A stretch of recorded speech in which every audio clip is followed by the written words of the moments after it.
Ladies and gentlemen, welcome back to another video on the channel. Now, I know it has been a long time since I actually posted something useful, so let's get down to it, shall we? Today we're going to be discussing a little bit of tech news, and in this era, what's the most popping tech news that you can find out there?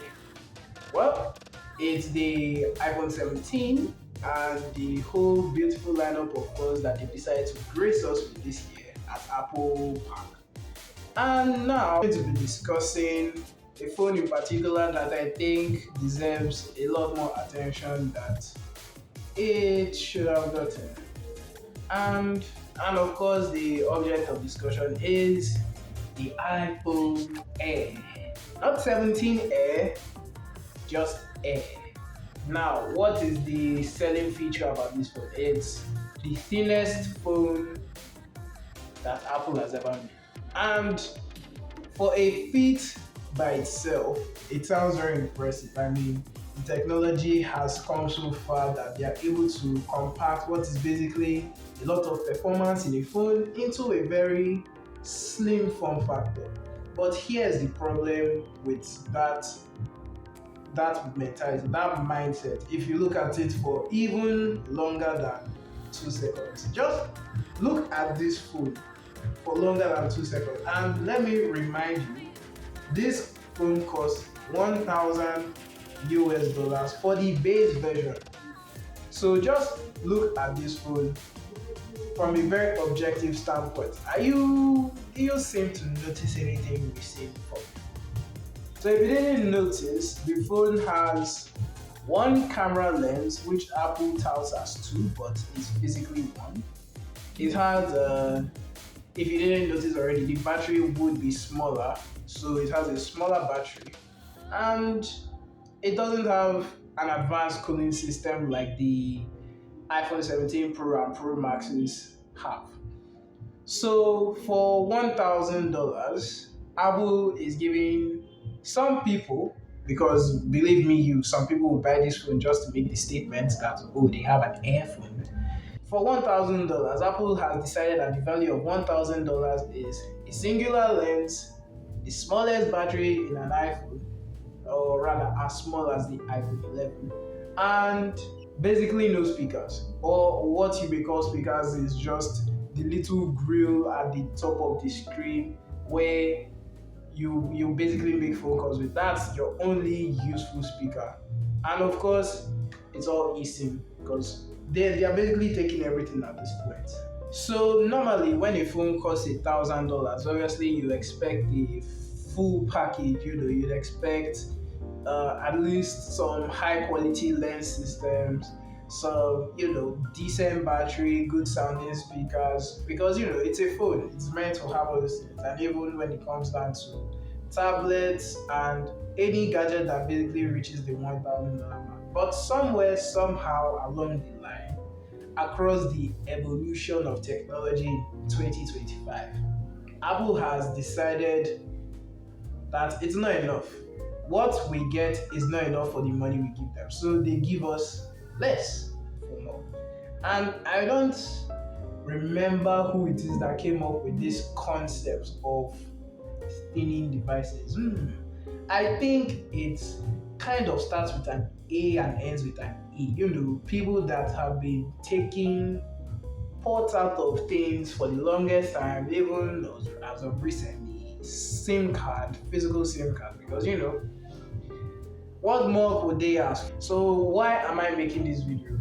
I'm making this video to bring it to light that the iPhone Air isn't as high value as a lot of tech YouTubers make it out to be. Sure, it's slim and it features a pro chip inside this very slim phone, but obviously I wouldn't be the one to go about this. But then you literally have the better pro phones with the better cooling system and better speakers and more cameras, and it's just more food for almost the same amount of money, $100 difference, which is still a lot. But then for $100 more, you get that much more out of a phone for the like from the same company, and it's also weird at this point because I always think, why why does Apple find new ways to basically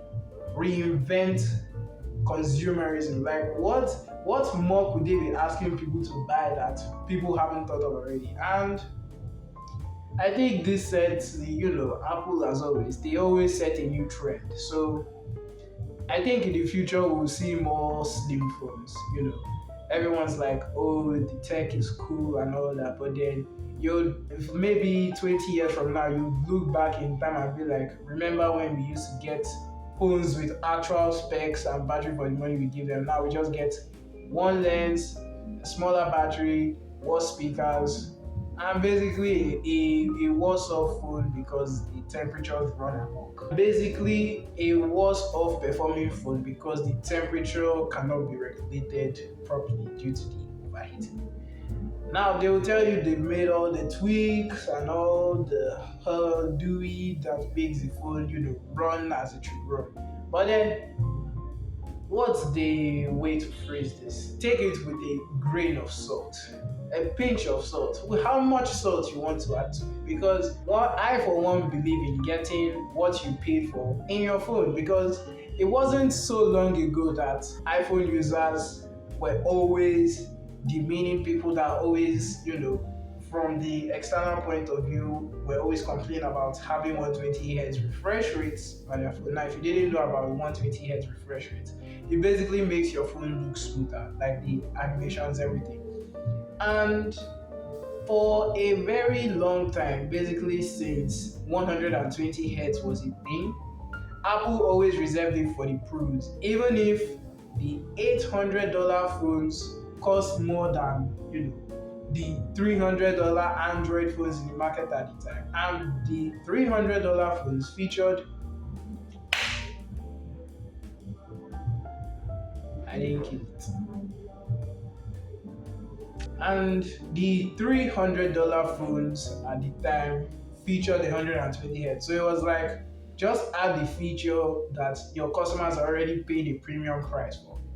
And Apple obviously didn't respond to this until this year when they released the iPhone 17 with the 120 Hz because, finally, they've done it, revolutionized the industry.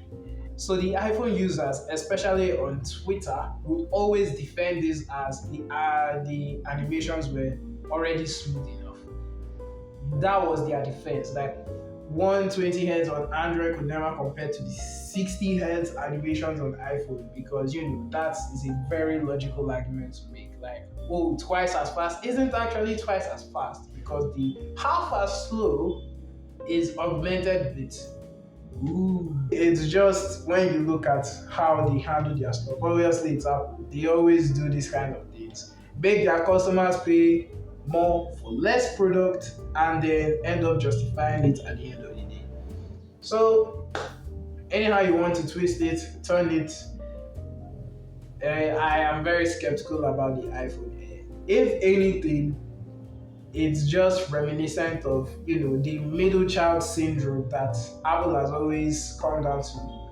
They had it with the 12 mini, 13 mini, 14 plus, 15 plus, 16e.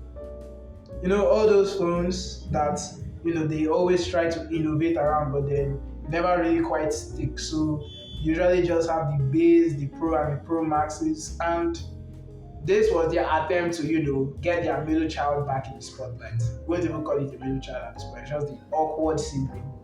But anyway, that's about it. And stay wary of that phone. If you want to buy a phone, just either go for the base model which has better value proposition, or you go for the Pro and the Pro Max. If you have money like that. Anyway, that's about it. I'll see you all in the next video. Peace.